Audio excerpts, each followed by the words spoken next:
Біз бүгін халқымыздың бір туар перзенті Бауыржан Момышұлының қисықты тезге, қыңырды жөнге салған, естіген адамға ой азық болатын деген екендерін назарларыңызға ұсынамыз. Бұл қысқа әңгімелердің қай-қайсысы болсын адамды терең ойға жетелейді. Кейбіреуі көңіл көк жиегінің бұлтын ашып, тамаша көңіл күй сыйлайды. Ендеше видеоны соңына шейін тыңдаңыз.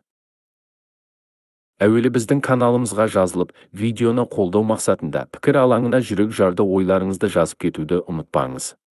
Қазақ тілді видеоларды қолдаудың бірден-бір жолы болған пікір жазуға 5 секунд уақытыңызды бөлсеңіз, нұр үстіне нұр болар еді.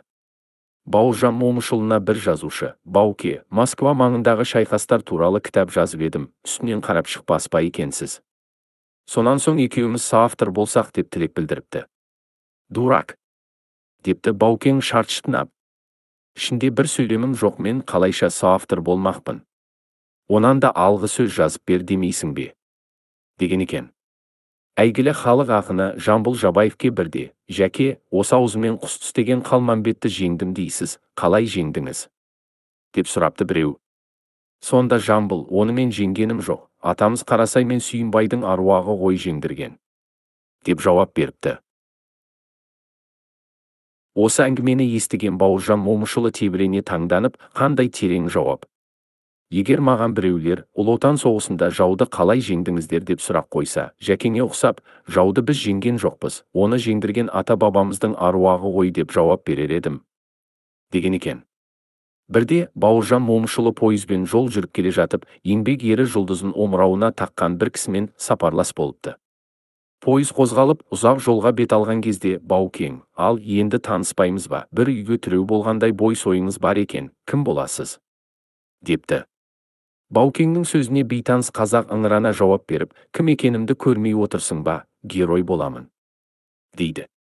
Бұл жауап Баукеңе ұнамайды да, қатқылдау үнмен: «Бұл батыр атағын не үшін алдыңыз?»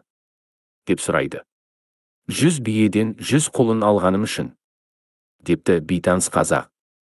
Сонда Баукең айғыр шапты, байтал тапты: «Оған сенің қандай қатысың бар? Герой атағын саған емес, 100 биеге 100 құлын таптырған айғырға беру керек еді. Текке мақтанып отырсың. Ал мына мен Москва түбінде, Волоколамск тас жолында қалың жауды жайратсам да, омырауыма бірде медаль таққаным жоқ.